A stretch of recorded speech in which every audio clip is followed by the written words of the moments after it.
So this is Jeff Mucci with RCR Wireless News. We're here in Orlando at this year's Management World Americas 2011, and we're here with Tony Poulos, who's Market Strategist for TM Forum. Thanks for joining us. Hi. So we just met and we just heard your keynote. Tell us a little bit more about what a Market Strategist does and what your role is at TM Forum. Well, Market Strategist in TM Forum, my role is to attend a lot of events around the world. I'm often speaking or chairing events, but I'm out in the marketplace listening to what's happening, what's coming on the horizon, what the future holds, and what's going to affect our industry, particularly the service providers within the industry. Okay, so over the last 12 months, could you give us an example of how some of your insights have been driven back into frameworks and or separately into your publication? Yeah, we've got some examples of that, particularly in the machine-to-machine side. Smart grid is a good example. We've been hearing and watching smart grid grow.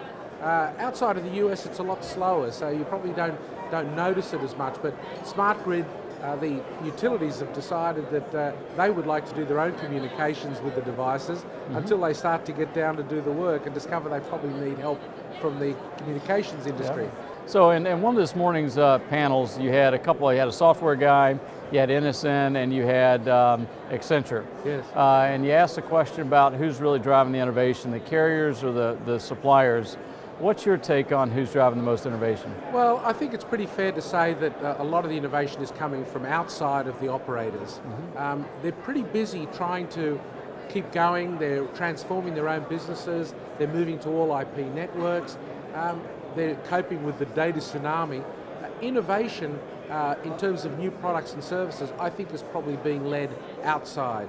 However, the innovation to cope with the new loads is certainly something that the operators are addressing themselves, and then they're going out to market and finding the right solutions that will help them cope with the new ecosystem, if that's the want of a better word. And they are partnering with different people these days and different suppliers to overcome some of those challenges that they've got. Okay. And this morning you mentioned that I think it was 4 out of 5 carriers are using the framework structure, yes, working with their suppliers. Can you expand upon what that really means and how that's facilitating that collaboration and integration with the supplier community? Yes, well, the operators have been using the frameworks for many years, as you probably know, particularly the business process framework, ETOM, the applications framework, etc. And what we've discovered, and what we were asked to do, was to formulate a way that maybe the suppliers could start looking at the way the operators were using the frameworks, and in terms of RFP responses, in terms of product development, etc., try and make it fit to what the operators are doing themselves. If you could offer one piece of advice for carriers around the world, one piece of advice would you give them about defending their customers against the over-the-top service providers? I'm not one to give advice, and it's not my role to give anybody advice, but I'm feeling and I'm reading and I'm writing about the subject a lot. It's re-look at where revenues could be made in your existing infrastructure. There's a lot of holes there, a lot of things that have been working for years that may have been left by the wayside. So revisiting those, looking at the business assurance side to make sure that what you are providing to customers is being adequately collected for, the revenues being collected. So at this year's show, what would you say is the top 2 or 3 trends that we as a news organization should be looking at and suppliers and carriers should be paying attention to? Well, I think the whole theme of this event is innovation.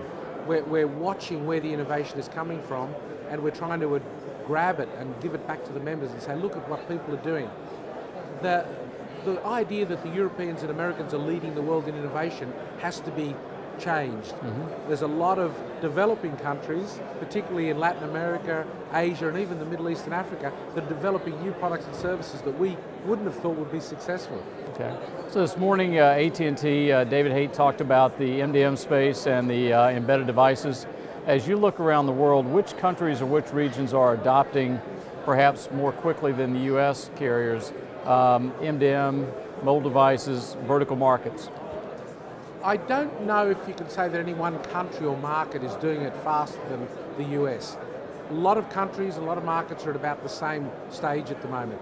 In fact, I think AT&T and I think the market in the US is probably ahead in embedded devices, simply because of the proximity of working with the device manufacturers, etc. Tony, thanks for joining us today. Thank you. This is RCR Wireless here at Management World Americas. Great show. Thanks for being here. Thank you. All right.